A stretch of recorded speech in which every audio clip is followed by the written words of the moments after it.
Il est venu à Lubumbashi pour apporter un plus à l'élection du tout jeune gouverneur que la province du Haut-Katanga n'ait jamais connu. Lui, c'est l'honorable Floribert Konzi Luvungo. Au regard de toutes les violences qui ont émaillé cette élection, violences qui ont tenté d'empêcher la grande fête de l'avènement du nouvel homme fort du Haut-Katanga, nous citons l'honorable Jacques Kaboula. Jeudi 11 avril dernier, le Full HD, l'honorable Floribert Konzi Luvungo a organisé un point de presse au Pullman Caravia. Au cours de ses face-à-face avec la presse louchoise, l'honorable Floribert Konzi Luvungo a fait le point de toute la situation qui défraye la chronique dans la province au sujet de l'élection de Jacques Kaboula comme gouverneur de la nouvelle province du Haut-Katanga. C'est une satisfaction totale. C'est une joie pour moi, du PPRD, du FCC.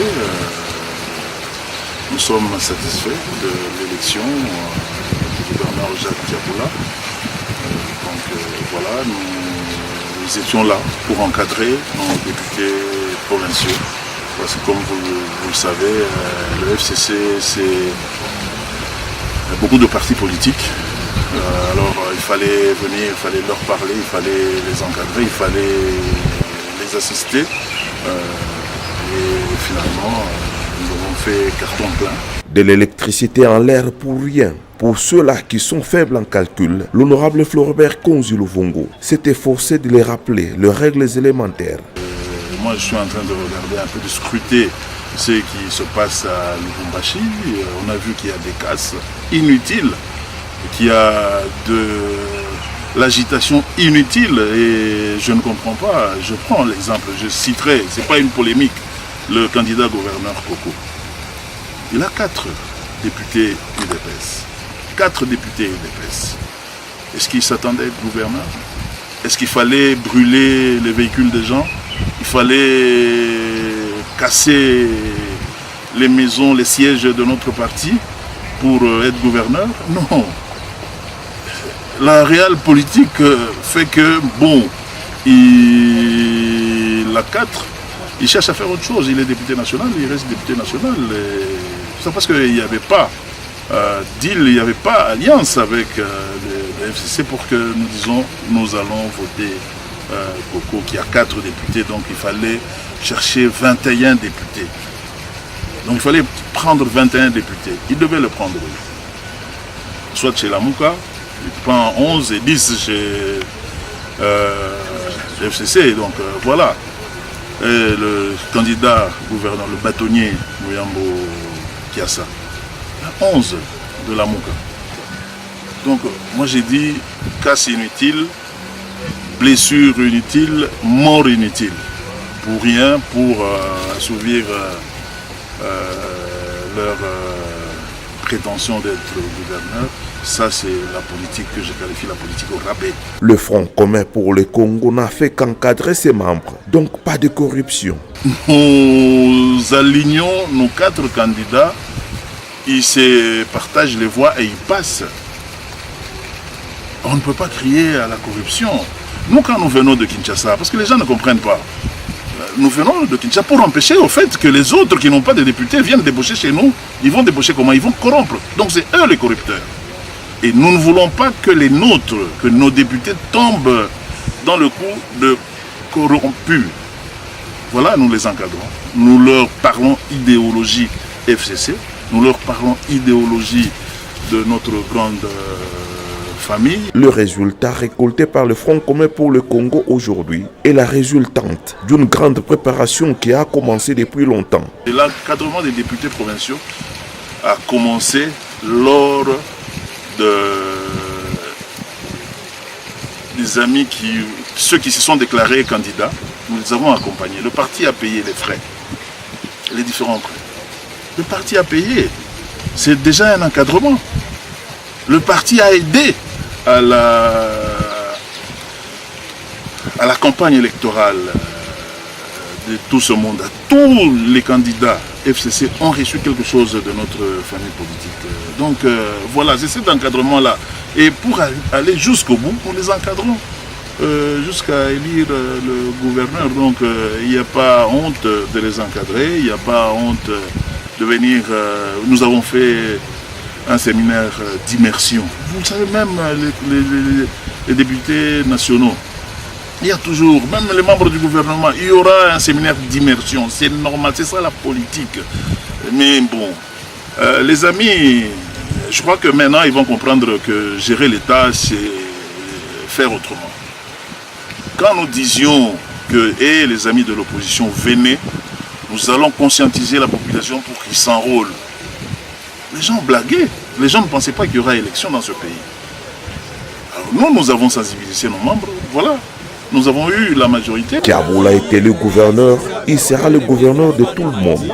Jacques Kiaboula a été élu et je crois que un gouverneur, quand il est élu, il est le gouverneur de tout le monde. Et des casseurs, et des brûleurs, des violeurs. Je crois qu'il prendra des mesures pour recadrer un peu tout ce monde. La priorité des priorités pour le gouvernement Kiaboula, c'est d'abord la lutte contre l'insécurité. Il faut qu'ils mettent le boucher double pour regarder un peu du côté de la population qui est en train de souffrir. Ces jeunes, ces papas, ces mamans qui ne dorment pas, qui ne dorment plus dans leur maison, qui sont dehors par peur d'être victimes de ces bandits transportés de je ne sais où. Ils sont arrivés à Lubumbashi pour s'aimer la terreur, pour casser, pour tuer, pour violer. Donc ça c'est la priorité de priorité. Je crois qu'avec le concours des autorités militaires, le concours des autorités politico-militaires nationales, hein, parce que j'ai vu qu'il y a l'inspecteur général de FARDC est ici, je vois que le commissaire général de la police est ici, le vice-premier ministre Aïe Basile Longo est ici. Je crois qu'avec eux, toutes ces mesures qui seront prises et que lui restera pour mettre en application et sauver un peu notre peuple de Lubumbashi. Donc l'insécurité pour moi, c'est la priorité des priorités. Jacques Kiaboula est vraiment un bon choix de notre plateforme politique, le Front commun pour le Congo. En tout cas, c'est un choix judicieux. D'abord, c'est ici les lieux de remercier notre autorité morale, Joseph Kabila. C'est vous les jeunes qui étaient en train de crier au nom la jeunesse. Voilà. Il a la chance de prouver, il a la chance de donner aux autres la chance, je m'excuse la tautologie, aux autres jeunes d'être soit bourgmestre, soit ministre, tout ça, par les résultats. Donc il a l'obligation, si pour être gouverneur il faut X énergie, moi je crois que lui il doit faire 5 fois X énergie. Il doit multiplier ses énergies à fois 5 pour réussir ce pari et permettre à ce que les autres jeunes se retrouvent plus tard et que les autorités, ceux qui sont en train de diriger le pays, fassent confiance à la jeunesse. Floribert Konzi-Luvungu reste confiant quant à ce qui concerne l'avenir de la République démocratique du Congo avec l'avènement de Félix Antoine Tshilombo Tshisekedi. Il ne faut pas commencer à juger le président aujourd'hui. Ça, c'est la mauvaise foi. Ça, c'est la mauvaise foi. Il ne faut pas juger le président aujourd'hui que la situation, nous, il n'y a pas de gouvernement. Il n'y a pas de gouverneur. Il n'y a pas. Parce que la gestion, ce n'est pas que le chef de l'État sera lui le gouverneur, sera le ministre de ceci ou cela. Non. Attendons que toutes les structures soient installées.